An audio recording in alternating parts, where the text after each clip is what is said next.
Selamat datang di Cupu Channel Jendela Dunia. Kali ini kita akan ngobrol tentang masih seputar tokoh-tokoh spiritual yang ada di sekitar kita, tentunya dengan fenomena-fenomena yang menarik baik dalam kehidupannya maupun ajaran-ajaran yang dibawa. Baik, mari kita mulai obrolannya. Mungkin dari Kang Tono atau Mas Rino mungkin. Kang Rino. Aku sih loh. Ya, jadi kan ya tokoh-tokoh spiritual yang istilahnya kurang ken gitu kan dibanding dengan istilahnya tokoh-tokoh yang lebih menasional gitu. Terus sebenarnya juga banyak lah yang ada di sekitar kita gitu kan. Cuma kalau saya itu kan ada sih, cuma saya minim ini cerita dari Mbah ini sebenarnya kan. Jadi hitungannya Mbah Wareng saya itu ya ada di Wonosobo lah. Itu kayak dulu itu beliau itu punya kesaktian gitu kan, di satu desa itu kan, ada di desa di Wonosobo itu kan. Jadi beliau itu babat alas di sana itu cuma dengan kan angker itu hutannya itu kan, cuma didoakan itu udah netral, ya wes gitu aja. Minim banget ceritanya. Cuma beliau itu kan istilahnya Pak Kiai gitu. Terus ada juga itu cerita dari temen gitu. Iya, saya nggak berani sebut nama gitu kan. Jadi kalau beliau itu kan rumahnya di Jogja gitu. Kalau Jumatan atau sholat Jumat itu di Pengging. Itu berangkat dari sini, dari sekitar Jogja itu jam 10. Jam 10 pagi sampai di Boyolali itu ya sekitar 1 jam, itu nggak tahu naik apa itu. Cuma jalan kaki. Oh, jalan kaki. Supi angin itu. Ya, saya piangin atau apa gitu. Ya banyak lah itu kan. Cuma saya tak kudu ngeling-ngeling sih, atau mungkin Mbak Sulis mau nambahin. Sebenarnya banyak tokoh-tokoh yang linuwih pada zamannya. Yang seingat saya itu salah satunya ada yang disebut Mbah Ahmad Ngopak. Kenapa disebut Mbah Ahmad Ngopak? Opak itu kan sungai yang besar di Yogyakarta yang membelah sebagai perbatasan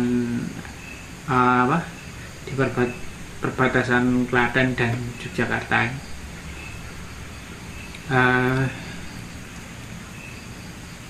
Beliau itu bertempat tinggal memang di Kali Opak itu, di tengah Kali Opak.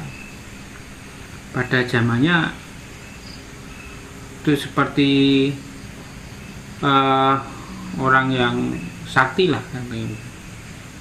karena zaman dulu ya. Pada saat Opak itu sering banjir, itu rumah yang ada di tengah Kali Opak itu, Sungai Opak itu nggak pernah kebanjiran. Mirip Danau Toba. Ya. Jadi air itu akan membelah jadi dua, itu tinggi-tinggi itu di kanan kiri rumahnya. Dan untuk perjalanan ke pinggir itu memakai bambu 2 atau 3 biji bambu itu di sana untuk keluar dari rumah yang di tengah kali itu. Bosok kerennya sekarang kastil nih. Kastil kan biasanya luar negeri lagi dikelilingi sungai. Parit pulau di sungai. Itu dulu terkenal sekali, bahkan salah satu tetangga Simbah itu ada yang berguru ke situ juga. Itu kalau pas banjir mau ada tamu situ itu harus nganu kalau dulu ya bengok-bengok itu ya, panggil nama itu supaya kan zaman dulu belum ada HP. Dia panggil itu dari pinggir kali itu, kemudian Mbah Ahmad itu akan menjemputnya. Anehnya yang tadinya itu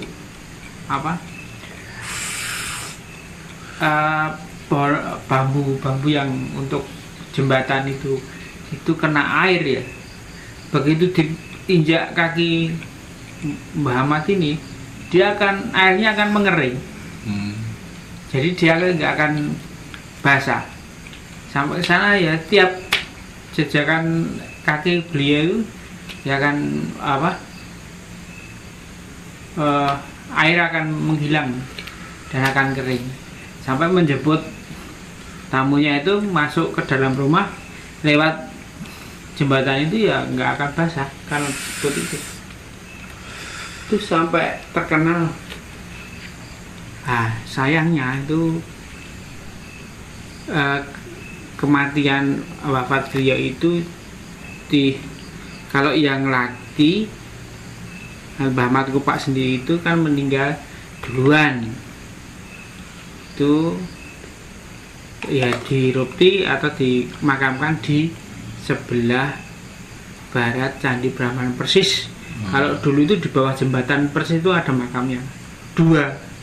Itu Mbah Ahmad Kupak laki dan Mbah Ahmad Kupak perempuan. Itu kehebatan beliau itu sekitar tahun berapa? Ya sekitar tahun ya belum lama sih, sekitar tahun 50-an lah.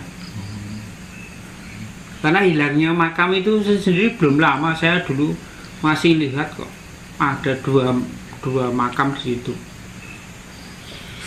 Soalnya memang cerita-cerita lokal heroes itu kan di setiap desa, apalagi kalau zaman dulu setiap yang jauh dari kota itu biasanya punya sesepuh desa. Nah, sesepuh desa zaman dulu itu umumnya rata-rata dibilang sesepuh memang umumnya memiliki kemampuan sesuatu, maksudnya kemampuan secara baik spiritual ataupun kesaktian ya, itu ada. Jadi kalau di desa bapak saya dulu itu sampai tahun mungkin sekitar 90-an ya, itu zaman dulu kalau pilihan lurah itu nggak pakai voting tapi pakai adu lesung ya. Jadi lesungnya itu ngambang dari rumahnya masing-masing, nanti di lapangan gitu ditonton warga, yang pecah punya siapa gitu. Biasanya sih yang pecah terus meninggal umumnya. Jadi istilahnya kalau zaman dulu itu kalau ndak istilahnya kekuatan lahir batinnya kuat bener, itu rata-rata nggak bisa jadi lurah atau tidak bisa jadi orang yang disegani zaman dahulu. Cuman ya era itu kan akhirnya berganti ketika lurah itu pakai voting, terus habis itu ada yang kalau di kota-kota malah penunjukan dari pemerintah, itu kan akhirnya ya budaya-budaya seperti itu mulai bergeser. Soalnya kan kalau lurah zaman dulu itu kan bentuk kecil dari yang bisa mengayomi warga. Bahkan ceritanya dulu kan kalau jadi bapak saya itu dulu pernah meninggal, terus diomongke sama lurahe dan sesepuhe itu akhirnya istilahnya diwiradati lah, dicarikan upaya, akhirnya bisa hidup lagi. Maksudnya kemampuan memang seperti itu ya banyak di lain-lain desa-desa sebelah juga ada gitu. Tapi biasanya satu desa punya satu lokal hero, satu desa punya kayak gitu-gitu. Ya memang mungkin zamannya nih. Ya, gitu.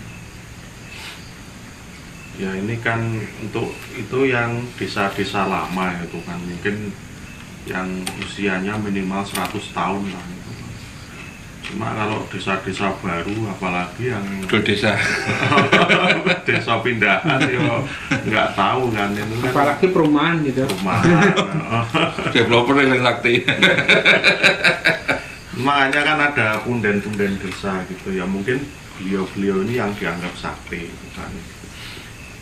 Ada kalau di sini di Jogja itu titenannya itu kalau desa-desa yang tua itu pakai apa ya, akhiran itu ya, dusun lah, dan namanya berbau tanaman gitu kan. Kalau di sekitar saya itu kan ada yang jaraan, gendingan, kebonan, terus jebresan, pendean dan lain sebagainya. Itu yang khas, nama-nama khas ini, dan itu dan desa-desa dusun-dusun seperti itu sudah tua gitu banyak, dan rata-rata umumnya itu punya punden atau mungkin yang cikal bakal dari dusun itu.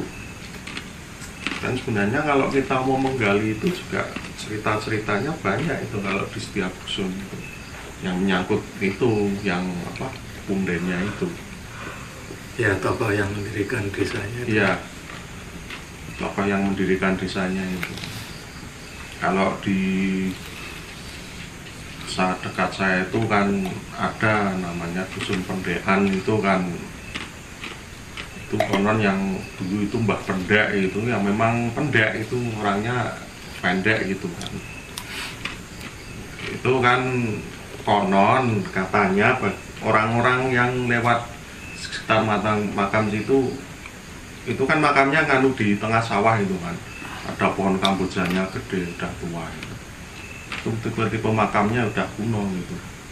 Nah konon orang yang sering apa, yang lewat di sekitar itu sering lihat Mbah Pendek lagi duduk-duduk di situ ya. Ini benar atau enggak ya kurang tahu. Masih katanya.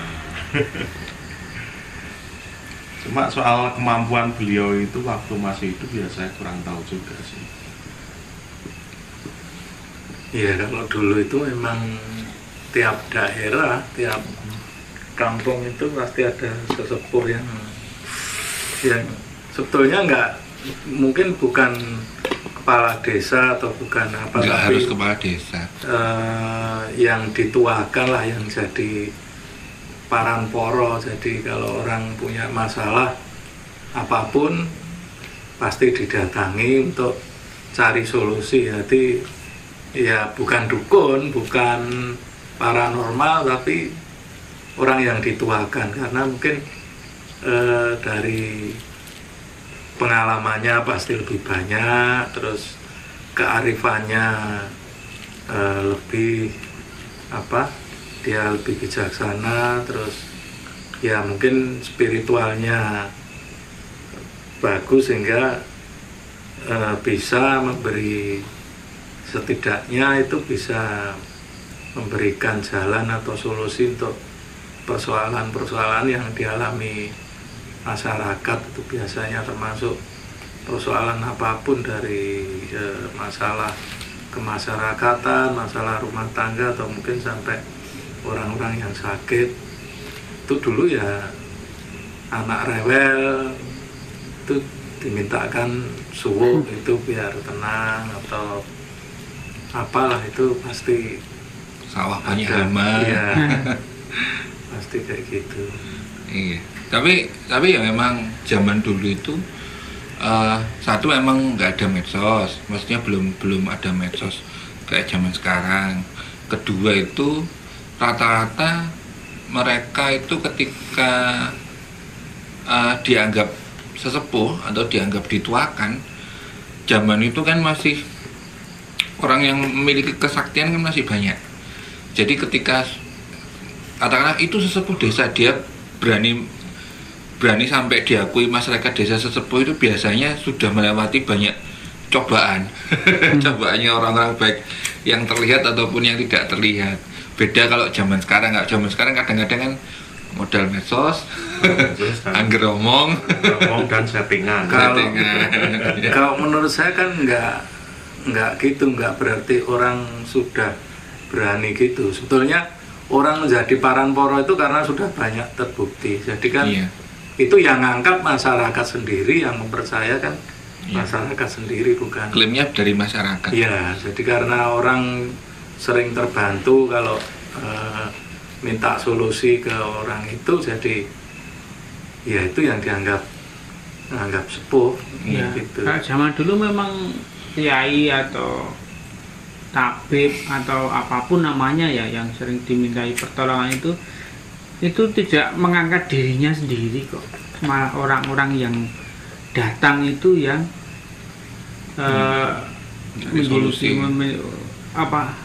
memberi sebutan itu. Salah satu yang terkenal itu di Yogyakarta ya, saya bicara karena domisili saya di Yogyakarta, yang terkenal itu zaman dulu yang mempunyai kelebihan itu antara Ndoro Purbo, makamnya berada di Semaki, Karangkabolotan. Ada makamnya Karangkabolotan, itu gambarnya Semar ya. Dulu itu pernah hidup, maksudnya hidupnya itu hampir pernah ketemu dengan bahasa, jadi nggak jauh lah, masih tahun 1900-an berapa lah, jadi masih ketemu sama mbak saya zaman beliau masih hidup, itu ketemu. Kisah-kisah yang pertama mengawali beliau nyeleneh atau aneh gimana itu kan pertama kali kan beliau merupakan putra selir atau ya katakanlah Sentono Dalem, dipasrai karena mau ada tamu, dipasrai itu menata kursi zaman dulu. Pas menata kursi itu sampai sore, padahal nanti malam jam 7 mau dipakai, sampai jam 4 itu belum ditata. Kemudian Ngarso Dalem itu bilang, kok belum ditata piye? Dia sendika siap. Kemudian menata kursi itu hanya di peteti, dan kursi itu menata sendiri. Lah itu keluarlah sabda dari raja itu, Purbo kowe dan kowe. Nah dari situlah awal keanehan Ndoro Purbo ini, karena yang berbicara edan kowe seorang raja, maka sebenarnya beliau itu tidak gila atau tidak edan, tapi hanya menghormati sabda raja itu, maka dia menjadi ngedan. Banyak kisah-kisah setelah itu, pas proses ngedan itu ya, nanti kalau ketemu orang yang paling sering itu ya, kalau orang itu diinteri atau diputeri, tandanya orang itu mau apes, entah apanya yang apes, mungkin rezekinya atau bahkan sampai bisa meninggal. Kalau pas ketemu papasan kemudian dilingkari. Lain halnya kalau dia itu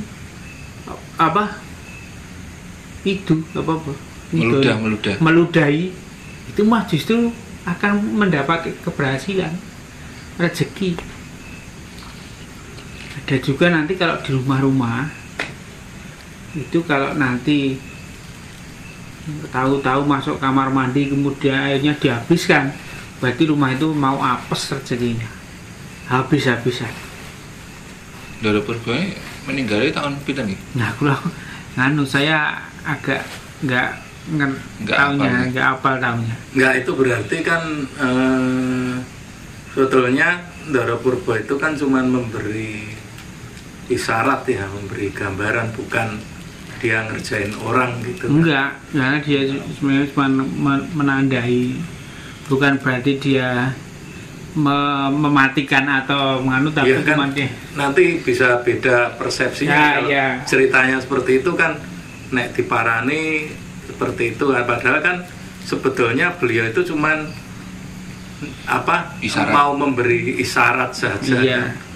Atau kalau zaman sekarang kan kayak melihat ke depan iya. orang ini nih seperti apa, tapi dengan cara yang aneh. ya, dengan cara beliau sendiri Iya. kan. Ada lagi cerita yang sangat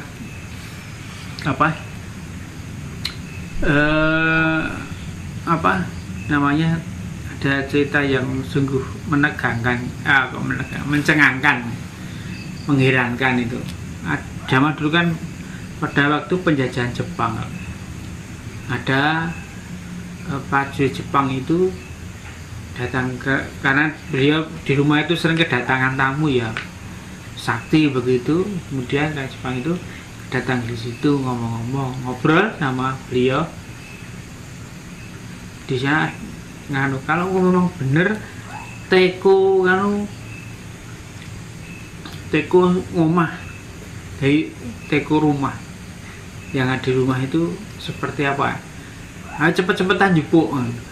Rumah di Jepang. Iya, pas saya dicari di rumah, bahasa kembali ke situ, ternyata di situ sudah desain teko di rumah, tapi rumahnya Jepang. Jadi Ndara Purba itu ngambilnya di Jepang sana. Dalam waktu sesingkat itu bisa nganu tekonya, dan si Jepang ini nganu, loh ini teko saya di sana di Jepang kok ada di sini. Itu yang mencengangkan. Iya, kehebatan orang-orang zaman dulu itu kadang susah diterjemahkan. Iya. Makanya pengetahuan kita sekarang. Iya. Dulu itu kalau mertamu kan, makanya sampai ada kayak bahasa isyarat yang ada burung bunyi atau apa, oh ini tamu nih bakal datang. Kalau nggak gitu itu sebelum berangkat itu lihat isyarat dulu, nanti pas waktu ke rumah orang itu ada atau enggak. Kan? Hal-hal itu sendiri kan zaman sekarang mulai terkikis gara-gara ada WA, ada telepon. Telepon dulu. Nah, ya, yang ngambil benda itu juga ada, itu kisah zaman belum lama teman saya yang cerita. Ya zaman now lah itu. Ini malah nganu kayak mungkin anak indigo atau apa. Katanya kan, wah surat-suratnya ketinggalan ini. Ayo dek dijukuk gitu kan.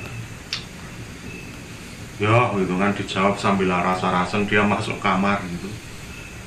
Juga itu surat-surat fotokopiannya, padahal itu udah jarak berapa kabupaten itu. Diambil gitu.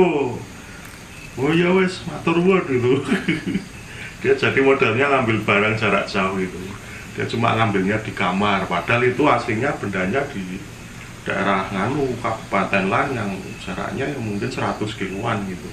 Cuma dijikuk ngono wae, cekok kamare dhewe. Ya cuman iya memang, maksudnya sampai sekarang pun itu sebenarnya orang-orang yang memiliki kemampuan linui sebenarnya ya masih banyak. Cuman ya dibandingkan yang palsu masih banyak yang palsu. Cuman ya memang itu memang fenomena-fenomena yang kan secara teori itu kan sesuatu itu dipercaya karena ada. Jadi orang-orang yang memalsukan itu ya karena memang potensinya yang percaya banyak gitu. Jadi kalau dipukul sama rata, kadang-kadang kan mikirnya gini kita, apa ya ono tenan gitu, kok sampai orang-orang itu percayanya kok sampai kayak gitu gitu. Tapi nyatanya ya memang masih ada gitu. Wong di daerah Banyuwangi itu masih ada kok orang yang ngelus-ngelus pohon kelapa. Itu pohon kelapanya meliuk gini, terus diambil, terus dilusuri kembali lagi ke atas, masih ada itu orangnya. Artinya itu ya kalau saya nggak menyaksikan sendiri ya nggak percaya, maksudnya apa yo tenang gitu kan. Itu kan sesuatu yang di luar nalar. Piye carane apa ora cuklek. Ya gitu-gitu itu artinya ya emang cuman umumnya kalau zaman sekarang orang-orang yang memiliki kemampuan kayak gitu itu istilahnya mungkin menghindari medsos atau memang mereka tidak mau ribet dan segala macamnya, sebab kan kayak gitu kan kalau di zaman sekarang itu tantangannya itu adalah diribeti orang, dicereweti orang, dicap macam-macam. Iya, itu kan dari segi kesaktian yang istilahnya keajaiban kan ya apa miracle kayak gitu. Cuma ada yang dalam bentuk yang bentuk lain gitu. Tapi ini bukan orang sini, bukan India itu kan. Saya pernah itu ada lihat baca gitulah. Namanya itu Ramanuja. Beliau itu memuja salah satu aspek dari Dewi Saraswati kalau nggak salah namanya, Dewi Bilhati atau Dewi siapa gitu. Nah itu kan beliau ini menemukan rumus fisika atau matematika tingkat tinggi. Caranya dengan kerawan itu dewinya itu. Dan beliau itu kirim rumusnya itu nggak cuma satu, berapa gitu. Kirimkan ke profesor di Amerika lah. Profesornya kaget kan. Lho iki rumus sing tak goleki iki. Tapi kok iso ditemokke wong liya sing ngadoh. Dan prosesnya itu dengan cara kerawan seperti itu. Kerawan entitas terus dia kayak meracau itu ditulis itu jadi rumus. Padahal ya dia ya nggak belajar matematika, nggak mendalami kayak profesor itu. Tapi dia bisa nemu. Itu menurut saya juga keajaiban gitu. Dan istilahnya lebih kekinian gitu kan. Macam-macam bentuknya kalau model sekarang gitu. Nah, itu berarti entitasnya ya belajar itu udah tahu rumus-rumus. Lah iya makanya kan bagi yang nggak percaya hal-hal seperti itu kok nyatanya kok bisa ya gitu loh, kerawan tapi kok dia bukan kerawan istilahnya di Jawa tapi pakai bahasa Indonesia, itu enggak model yang kayak gitu, langsung aplikasi bentuk rumus gitu. Ya sama kayak ini episode yang lalu kan sempat cerita tentang Romo Sumono itu yang satu kata terus yang paham banyak bangsa. Itu kan ya kadang-kadang iya mau gimana ya, yang kenyataannya kayak gitu. Dan yang unik kan gini sebenarnya kalau kita ngomong di Jawa sendiri itu kan ada dua hal itu yang ada yang sampai bisa terkenal banget, ada yang memang menutup diri, maksudnya memang kayak Ndoro Purba sendiri itu kadang-kadang kan dia tidak mengeluarkan ajaran atau dia tidak sampai punya murid banyak, tapi kadang-kadang ya kemana gitu dan yang menutup diri seperti itu banyak, sama yang Mbah Kiai apa itu yang masih tinggal di gunung di apa itu kadang-kadang ya masih banyak yang kayak gitu. Wong tahun 7 tahun yang lalu waktu anak saya mau lahiran itu kan sungsang, bukan sungsang apa Malang gitu. Itu cuma dipegang langsung balik normal gini. Ini ndak diurut, ndak di apa. Saya tahunya itu karena setelah dipegang, terus mbah beliaunya itu bilang udah normal, udah saya setkan sesuai dengan jadwal kelahiran dari dokter gitu kan. Lah habis itu kan saya nggak percaya, saya USG, lah ternyata bener. Saya mikir diapakan tadi. Ya padahal cuma dipegang, nggak dipijit, cuma dipegang aja. Ya, kalau menurut saya sebenarnya bukan menutup diri, cuman lakunya orang itu beda-beda. Iya, mungkin ada yang membawa wawara, ajaran, tapi ada yang lakunya itu untuk topong rame, tetulung itu ya menolong, bukan membawa ajaran, jadi membawa manfaat pada masyarakat. Dulu ada yang kalau ibu saya tuh sukanya itu ke ya sesepuh di Solo dulu itu. Kebetulan kan wanita jadi ibu gitu. Ya itu kalau dimintai tolong tuh misalnya masalah apa itu ya, itu dikasih resep, nanti suruh masak apa atau makan apa. Jadi bukan satu hal yang aneh-aneh harus begini itu enggak, cuman ya contohnya kalau mau pengen anaknya lulus apa diterima kerja apa diterima sekolah itu suruh makan apa gitu nanti. Nah itu sebetulnya ya kayak Ndoro Purbo tadi, bukan mengerjai orang, tapi beliau itu sudah bisa melihat ke depan. Dan tapi kan itu tidak bisa orang. Kenapa dengan isyarat-isyarat itu? Mungkin karena itu kan masa depan itu kan rahasia ilahi, sehingga kalau diomongkan tokleh gitu mungkin ya akan jadi keliru kan nanti. Oh kamu nanti akan gini, kamu akan rezekimu seret, apa kamu mau sakit, itu kan nggak bisa. Cuman kan itu harus disampaikan. Jadi mungkin dengan isyarat-isyarat tadi, kalau dari yang biasa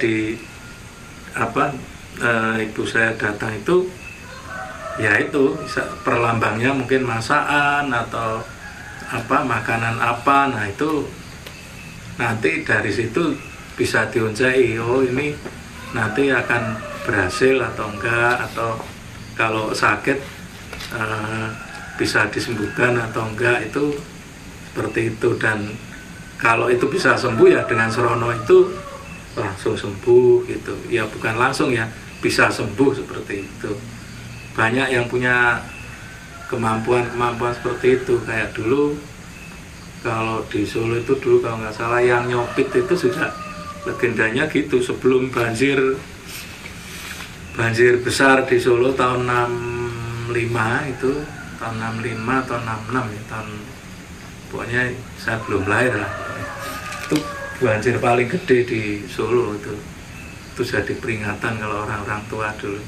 Itu yang nyopit itu udah ngiket dipannya itu di atas gitu ya, dengan gitu. Jadi dia kalau tidur di atas itu. Nah ternyata itu dia udah tahu kalau mau ada banjir sehingga. Dan anehnya juga airnya itu enggak, padahal tempat lain itu bisa sampai ke atap, tapi kalau di rumah beliau itu cuman di bawah dipannya itu. Jadi kemampuan yang yang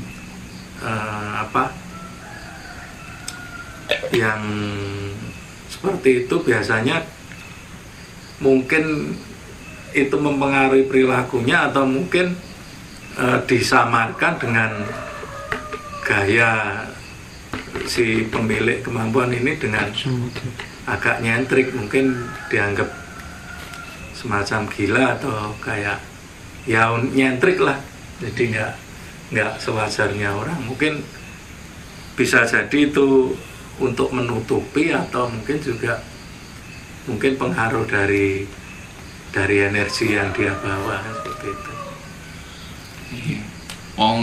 Ini cerita nih, istilahnya masih saudara jauh, terhitung ponakan ya. Umurnya itu di bawah bapak saya. Jadi ketika istrinya itu susah punya anak, itu cuman disuruh masak sop ayam, terus habis itu bisa hamil. Nah habis itu ketika melahirkan itu kok nggak lahir-lahir, bahkan sampai lewat bulannya itu kok nggak lahir-lahir. Terus disalati lagi suruh makan sop ayam lagi. Terus lahir dengan lancar. Terus sekarang itu anaknya kadang-kadang kalau sama saudara-saudara yang lain sebut panggilannya sop ayam. Karena ceritanya berkaitan dengan sop ayam. Cuman ya kadang-kadang ya gitu tuh, maksudnya memang serono atau caranya itu kadang-kadang ya memang hal di luar nalar ya kadang sebenarnya itu nggak harus pakai bunga, nggak harus pakai apa menyan, nggak harus pakai, maksudnya nggak pakai gitu-gitu. Kadang-kadang ya kayak cerita Mas Agung tadi pakai apa lotek makanan. Nah, itu. Nah, kalau yang di keluarga saya yang terkenal ya itu cerita sop ayam. Sebenarnya sop ayam enak. Kalau saya dulu makan selat, selat itu apa? 2 kali makan selat itu keterima 2 kali juga di perguruan tinggi negeri. Kalau kakak-kakak saya kasih menu apa gitu itu nggak keterima, pokoknya 3 sama kakak saya, yang satunya itu selat juga. Jadi, tapi ya tetap nanya dulu, nggak terus lagi ben ketompol kayak selat itu bukan. itu kan cuma perlambang aja bahwa nanti itu akan seperti ini, bukan berkat makan ini terus ketompol, itu ya enggak. Biasanya kalau yang orang-orang yang sudah waskito, yang sudah apa bisa melihat ke depan, itu bukan mengusahakan tapi cuma memberi gambaran seperti itu. Iya. Dan apa ya, bukan kita bilang sudah tentang hal yang aneh-aneh atau tentang magic dan macam-macam, tapi pada kenyataannya ya memang hal-hal itu masih banyak. Bahkan sampai era modern sekarang masih banyak. Cuman memang mungkin karena alam dan zamannya, zaman dulu ketika bangsa kita masih dalam kondisi perang, dalam kondisi susah, orang-orang dalam tanda kutip memiliki kemampuan tinuai itu jauh lebih banyak. Iya. Maksudnya berita yang tersebar ya, maksudnya yang beredar itu jauh lebih banyak. Ya kalau ilmu Jawa itu kan mengolah ke pribadi, tahu, dia mencari ke dalam dirinya sendiri. Sebetulnya kalau dihitung dibandingkan dengan teknologi itu sebetulnya jauh lebih maju ya kan. Dulu orang belum nemu telepon aja kita sudah punya namanya Aji Sabto Pameling, itu kan untuk memberikan Komunikasi. pesan ya, untuk itu. Jadi sebelum dulu masih apa ada Aji Sabto Pameling, ada Sabto Pantulu, itu kan untuk melihat, ada Sabto Pangrungu itu untuk mendengar kan. Jadi dulu belum ada telepon yang bisa pakai kalau sekarang ini apa? Video call. Orang dulu sudah bisa melihat dengan Sabto Pantulu gitu. Jadi ya memang benar, nanti kalau mau bertamu itu kalau sekarang kirim WA ya, kalau dulu ya ngirim pesannya seperti itu ya. Misalnya kalau saya mau ke Mbah Sulis ya besok tak nane Mbah Sulis. Kadang buat iya, tes-tesan nek pancen Mbah Sulis ampuh sesuk aku rono mesti ketemu cepaki suguhan. Misalnya senengan saya apa, misalnya gudeg gitu. Nah, Mbah Sulis ya ampuh tenan, saya datang itu monggo ada cepaki gudeg di dalam. Oh iya. Dulu tes-tesannya kan seperti itu, bukan langsung berantem apa itu. Ya enggak gitu. Istilahnya kalau orang Jawa itu bilangnya semu. Iya. Jadi disamarkan. Itu enggak kalau semu itu kan ngomong langsung, Mas. Enggak, maksudnya istilahnya itu enggak kasar, enggak toleh gitu loh. Iya, nah toleh itu kan ngomong langsung, ini enggak. Kalau dulu itu misalnya saya rumah saya katakanlah Surabaya, Mbak Sulis di Jogja, kan nggak pernah ketemu, zaman dulu nggak ada komunikasi, WA, nggak ada apa. Nah itu main kerentek yang ngati gitu nyampaikan ke Mbak Sulis. Jadi Mbak Sulisnya juga secara fisik juga nggak dengar, tapi ya itu tadi dengan ilmu-ilmu tadi sehingga bisa tahu. Nah, nek parani tenan Mbah Sulis ra nyepake ya berarti burung peka gitu. Bedanya gini Mas, nek zaman dulu itu kan kemampuan itu ditukone kan lewat tirakat. Kalau zaman sekarang kan tukonnya lewat duit, beli handphone, beli kuota, beli wifi. Nah makanya itu jadi kebalik toh rancu toh, sebetulnya kan katanya kalau yang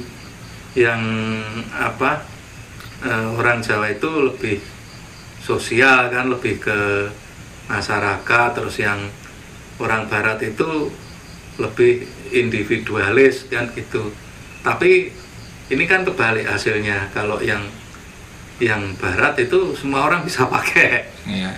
Kalau ini tetap jadi individualis, yang belajar aja yang bisa. Iya, nek gak belajar ya Pak kangelan. Bolak-balik itu. Jadi sebetulnya ya menungso iki ya sepodo wae gitu. Ini kan yang soal apa tadi kayak nganu ya apa? Telepati atau apa gitu ya Mas Agung. Istilahnya yang tes-tesan gitu kan. Saya juga pernah ngalami yang baru 3 tahun atau 4 tahun ya, sekitar 3 tahun yang lalu gitu kan. Jadi kan saya waktu itu kan sama teman-teman rombongan itu pergi ke rumah seorang profesor pensiunan lah di sekitar Jalan Kaliurang gitu kan. Nah itu kan karena beliau itu ya nuwun sewu sudah sepuh ya, mungkin usianya sudah 90-an gitu kan, jadi udah budek gitu. Kalau ngomong secara fisik nggak nyambung gitu. Suatu ketika terus pas kita ke sana terus disuruh meditasi di lantai 2 itu di salah satu ruangan kecil gitu kan. Beliaunya bilang, ya sudah kalau mau meditasi di atas saya tak dibawa saja. Nah kan beliau kakinya sudah nggak kuat untuk naik gitu kan. Ya udah kan akhirnya kan kami kan naik ke istilahnya sanggar pamujan beliau dulu waktu masih kuat, naik ke atas. Sekarang sudah enggak. Jadi kita naik ke atas di sebuah ruangan kecil gitu. Sudah ruangan kecil sumpek gitu kan. Saya waktu itu sempat menyepelekan, ini jadi profesor ini kan ngopo nih koyong ini gitu kan. Tapi ternyata setelah saya dan teman-teman duduk di situ, saya merem dan tiba-tiba sosok beliau itu hadir gitu depan saya gitu. Ada cahaya ungu itu jadi beliau gitu harus bilang. Saya pakai bahasa Indonesia kan, loh kok kamu caranya kayak gitu ya? Kamu nggak kayak gitu, itu salah. Langsung salah kayak apa, maksudnya dikoreksi dengan terang-terangan gitu. Kamu itu gini. Oh iya ya, begitu ya Prof ya. Oh iya. Saya jadi agak malu gitu kan. Nah itu masih pena. Profesor yang ngomong, gue mau ngomong apa? Tambah malu. Lah ya terus kan begitu sampai bawah harus ketemu profesornya lagi. Ya udah dengan apa yang kalian dapat ya itu buat kalian sendiri gitu. Cuma ya saya mikirnya kan ketika apa ya, di satu sisi fisik kita itu dilemahkan tapi batin kita itu dikuatkan gitu ya. Salah satunya untuk berkomunikasi itu ya kayak lewat telepati itu yang menurut saya ya beliau itu termasuk linuweh gitu. Ya ini sih alhamdulillah ya, semua saya mengalaminya kan sudah zaman sekarang gitu kan. Jadi ya kok masih ada ya orang kayak gini gitu loh. Ya mungkin masih banyak, mungkin kan kita belum pernah berjumpa. Nah belum ketemu belum. Dan ya itu tadi kadang kan cuman di lokal seputaran aja yang banyak dibantu kan, karena mereka memang motivasinya kan untuk tertulung kan, bukan ya, bukan jadi profesi atau bukan, nggak perlu iklan, nggak perlu promosi. Itu juga saya juga jadi teringat itu pernah ketemu juga salah satu ya mungkin sesepuh lah di daerah Gunung Kidul sana, walaupun belum sepuh banget, mungkin usianya 60-an sih. Itu kan waktu itu kan teman saya kan ceritanya kan beliau tak pikir agak daki-daki tentang beliau kan, saya hanya pengen ngetes kan waktu bertamu ke sana sama teman beliau, sama teman saya gitu ke rumah beliau, itu tak batin, ayo kan saya batin kan, ayo beda aku. Wah, ternyata habis itu beliau ngomong langsung, wah niki Mas Tono niki ngeten langsung dibedek waktu itu, padahal saya cuma batin gitu. Dan cocok itu bedaannya, itu cocok semua. Waduh, bajigur ini kisinan dewe aku. Langsung dibabarkan itu waktu itu. Jadi Mas Tono ini begini. Waduh. Terus di depan banyak orang. Ya nggak banyak, cuma ada teman saya. Ya, teman saya cuma cekikian gitu langsung. Cuman ya emang tergantung karakter si orang yang memiliki kemampuan. Kadang itu ada yang memang suka ngisin-ngisin, istilahnya guyon-guyonan baru-baru gitu, atau yang memang kalau nggak empat mata nggak bakal ngomong gitu. Maksudnya memang itu karakter individualnya. Soalnya saya dulu waktu istilahnya ya sempat meguru itu, guru saya dulu itu ada yang senengannya ngisin-ngisin, soalnya dia itu bilangnya gini, kenapa dia ke hobi gitu tuh, sebab nanti kalau orangnya sudah nggak izin itu berarti dia memang mau berubah, tapi nek masih malu, masih suka nutupi, itu berarti diajari kayak apapun sulit berubah. Dalam teori guru saya itu ya, jadi dia itu akhirnya senengannya ngizin uang.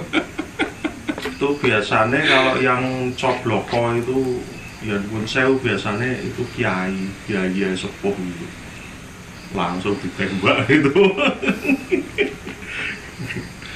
Cuma ya tergantung sih, dulu pernah gitu kan cerita, tapi bapak saya yang cerita itu kan waktu ada pengajian kan di daerah Pemalang itu kan ada kiai sekti gitu kan katanya. Itu waktu pengajian gitu terus kan ada salah satu mungkin anak buah bapak saya itu di kantor itu, namanya Hartono atau siapa, langsung dibudak. Jadi Hartono ini duitnya buat tilem neng diwi biasanya gue jajan ya gue. Gue jajan bakso apa liane. Langsung gitu. Langsung kisinan itu ya namanya Hartono itu. Cuman zaman muda saya dulu tuh kan, nah ketemu orang-orang gitu tuh kadang yang saya batin gini, ayo cerita tak pelindeng dasu. Tadi orangnya cuma guyu, waktu saya masih muda. Saya prinsipnya memang do kapok mau dengar dibedheki tok. Nek mau ngono aku ya wis ngerti wong sing ngalami aku. Kayak zaman sekarang stalking sosmed. Oh, iki balik kok di. Ya memang dulu sih banyak yang seperti itu. Cuman kan sekarang ini kan budaya seperti laku tirakat itu udah mulai jarang ya, dan banyak yang ditinggalkan. Padahal sebetulnya tirakat dan laku itu kan sebuah upaya untuk mendisiplinkan diri. Jadi orang tidak akan, karena itu kan nggak ada yang nyuruh terus dilakoni yo monggo enggak ya nggak apa-apa kan. Itu kan orang harus punya disiplin di situ. Harus mantap. Nah, ya mantapnya itu mantep tok nek sak kebiaran itu kan ya enggak ini, tapi kan dia harus disiplin. Misalnya mau hukum itu kan ming pisan tok ya waktu gitu kan konsisten. Terus itu kan, itu berarti kan dia disiplin setiap atau poso Senin Kemis atau ngerawat lah. Itu kan ya ora enek sing biji poso pora gitu kalau nggak ada kedisiplinan sendiri. Iya, soalnya tantangannya gini Mas. Jadi ini maksudnya ini dari saya sendiri ya. Ada gitu nek aku kukum.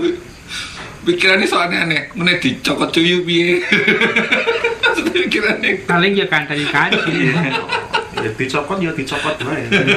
Ya mek ngopo? Ya itu maksudnya itu kadang-kadang itu kayak katakanlah harus mantap. Jadi ketika mau masuk itu yang jadi penghalang ini ya memang umumnya itu karena diri sendiri.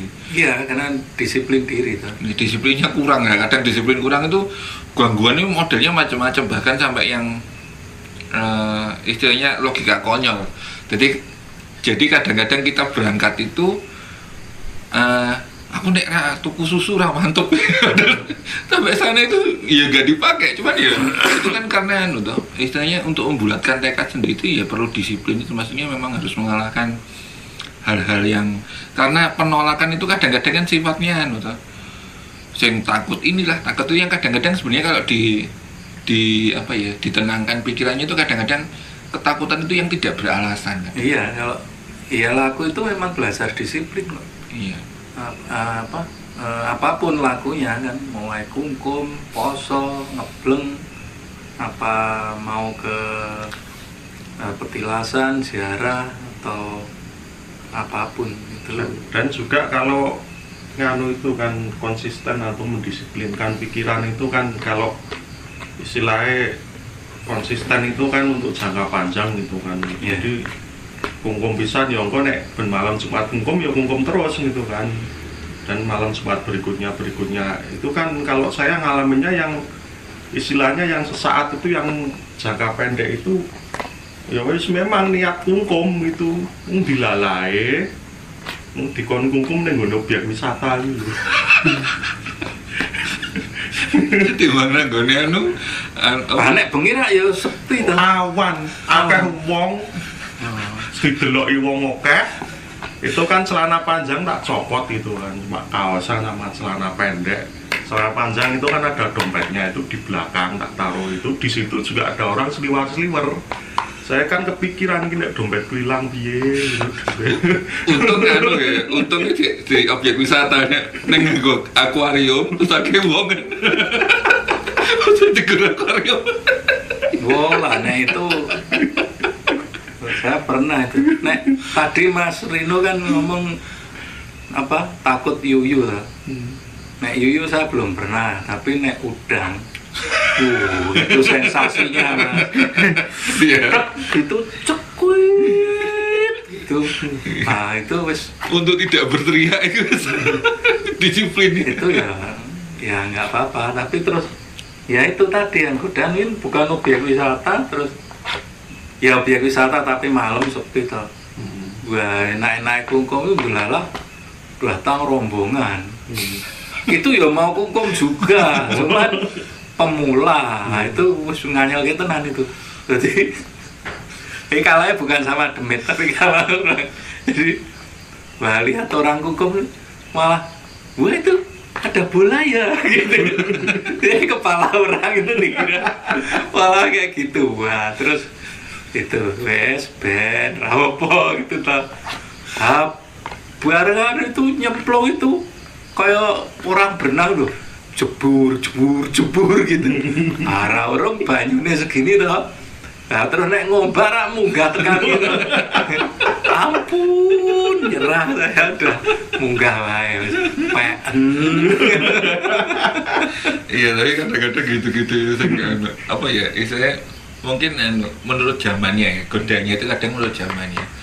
Jadi kadang-kadang itu ya kayak kalau saya pribadi itu kadang nggak ada pecah konsentrasi itu Jadi kan saya kebiasaan itu kalau mau meditasi di tempat sepi itu kan lepas sandal situ saya taruh, lepas sepatu, lepas apa, terus saya cuma pakai baju sama celana itu meditasi. Nah, kadang-kadang kalau sendirian itu sing kepikiran barang kupi ya. Gue kan. Itu sing kadang-kadang mengganggu konsentrasi. Nah itu ya dicoro kan, barangnya bisa disanding atau Iya. Ya walaupun kan corone kan kepikiran pas meditasi di lain. Ya cuman kan tuh Mas, kadang itu apa ya? Maksudnya kadang itu awalnya kita di situ ketika sepi ya, kita kan cuek. Terus ada orang datang itu kadang-kadang itu ganggu walaupun sepanjang ini belum pernah barang saya hilang ya. Cuma itu kadang ya. mengganggu itu. Aneh menglepas sandal, saya tuh 2 kali sandal pedot. Orang menglepas itu pedot nah. Padahal ya siang-siang ya Pak. Hitungannya masih sekali kok Mas, yang pedot sesise. Jadi 2 kali kan cuma sepasang. Nah kan tadi kan soal membahas soal yang apa kayak orang lokal hero gitu lah dalam tanda kutip kan. Jadi memang kalau dulu itu kan untuk laku-laku berat itu sebenarnya biasa. Untuk ukuran orang dulu, orang sekarang itu berat. Orang zaman dulu alah mau remeh-temeh ringan gitu kan. Nah ketika zaman sudah semakin modern, otomatis yang dulunya dianggap ringan sekarang menjadi berat gitu loh. Dan itu tak pikir juga nilainya juga mungkin sebanding dengan laku orang zaman dulu yang berat itu. Lah wong lakoni wae iki wis gelem lakoni wis syukur kok. Sekarang malah ya mung akeh sing teori tok gitu kan. Ya sebetulnya kan apa ya, kalau menurut saya sih laku itu bukan karena berat dan enggak itu kan tergantung tergantung orangnya dan tergantung zamannya. Kalau benar kalau zaman dulu kalau dinilai dengan pikiran sekarang lakunya berat. Tapi bagi orang dulu ya enggak, wong kulinane mangane ya mbok piye arang-arang. Nah, sing diceritake Mbah Sulis tadi ming sesendok itu Mbak. Nah, nek wis kulinane gitu arep poso pirangan lu ya kuat, tapi kalau sekarang ini jajanan oke. Ya sama kayak ini loh, zaman dulu itu nek yang aliran wirid atau pakai tasbih dulu itu kan sampai dibelani bikin tasbih sendiri, golek kayunya dari mana gitu kan. Maksudnya untuk mendapatkan tasbihnya sendiri itu prosesnya panjang. Nek sekarang kan tinggal beli online. Tinggal milih kayu apa. Iya. Nah, nek ben ora ngeling-eling pakai counter. Nah, itu kadang-kadang jadi fenomena baru. Jadi kalau orang dulu itu kan karena nyarinya itu kadang diberi orang tua atau diberi mbahnya atau bapaknya, itu kadang-kadang ketika melakukan wirid atau membaca doa menggunakan tasbih itu sendiri kan lebih temen gitu. Terus nek itunya sampai ambrol atau sampai ketinggalan itu kepikirannya sampai lama gitu. Kalau sekarang kan karena mendapatkannya mudah, hilang, itu meneh. Itu yang kadang-kadang perilaku yang jadi bergeser dari zaman dulu, zaman sekarang. Ya sama kayak lokal heroesnya kalau zaman dulu itu mungkin yang memiliki kemampuan lebih. Kalau sekarang kan mungkin kadang-kadang tolong digoleki data ini ya, itu dia punya cara goleki data. Iya, kemampuan lebihnya orang dulu dengan sekarang mungkin ya bergeser ya, cuman nilainya mungkin sama, tapi ya banyak dengan kemampuan, katakanlah sekarang kemampuan intelektual orang membantu sesama itu juga banyak, cuman perbedaannya kan hanya di nuansanya. Tapi sebetulnya laku pun juga seperti itu kan. Laku itu zaman dulu itu dengan tirakat dan sebagainya, mungkin sekarang itu belajar, cuma nuansanya akan jadi lain dengan dari sisi kebatinannya itu yang akan jadi sedikit berbeda. Mungkin kalau dari sisi budaya dan ininya akan sedikit berbeda, walaupun arahnya juga akan sama sih. pada prinsipnya adalah membantu atau ya urip itu urup. Jadi hidup itu harus berguna bagi sekitar. Itu bukan hanya ke manusia tapi juga alamnya juga. Saya kira begitu. Kita akan lanjutkan obrolan di episode selanjutnya. Sampai jumpa.